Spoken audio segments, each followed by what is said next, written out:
In this video, we're going to look at a problem where we don't know the final velocity. We have an acceleration in 2 dimensions, and we have an initial speed, so we're going to use those two things. We're going to use our component method to predict the final velocity in each direction separately, and then we'll go back and recombine to find out the total final velocity. Plane is traveling at 200 meters per second due north. The plane accelerates at 0.64 meters per second squared, south 45 degrees east for 2 minutes. Determine the final velocity of the plane. So the first thing I'm going to do here is I'm going to break that acceleration into components. So it is 0.64 south then east, so south then east. My angle goes where I started. 0.64 meters per second squared.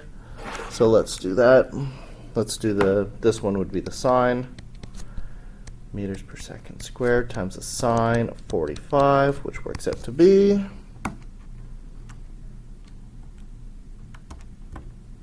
0.45 meters per second squared.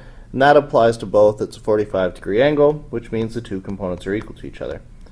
If you want, you can plug in 0.64 times the cos of 45 and see that it's the same, but you can see if it's 45, it has to be.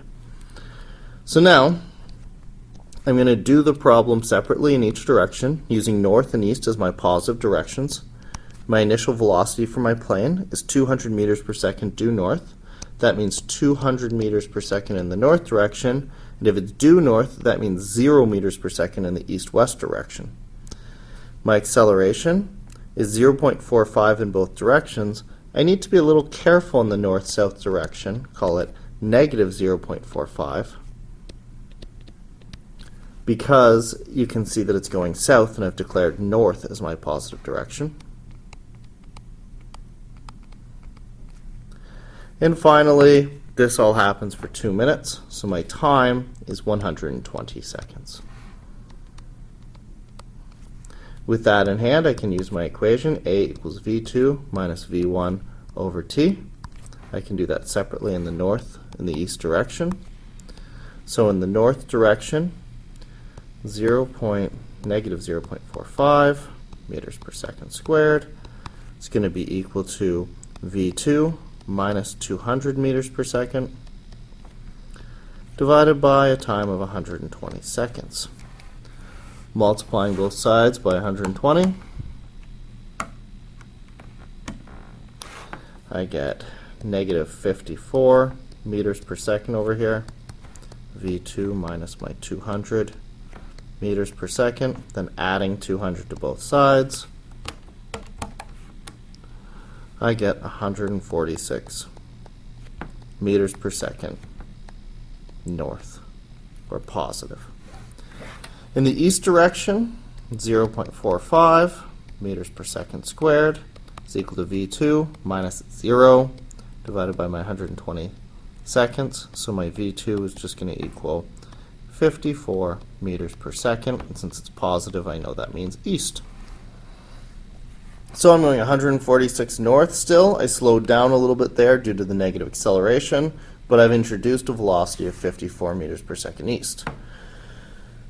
Those are in the northeast direction respectively, so I'll start with the north because it's the biggest number, and then I'll go to the east. So that's 146 meters per second, and in the east direction it's 54 meters per second. Using the Pythagorean theorem, I can come up with the magnitude of V2. So V2 is going to be equal to square root of 146 meters per second squared plus 54 meters per second squared. So 146 squared plus 54 squared, square root. And I got 156 meters per second. I went north and then I went east. I'll use the tan to figure out exactly how much. This is theta. I always put it at my beginning. Then I have 54 divided by 146.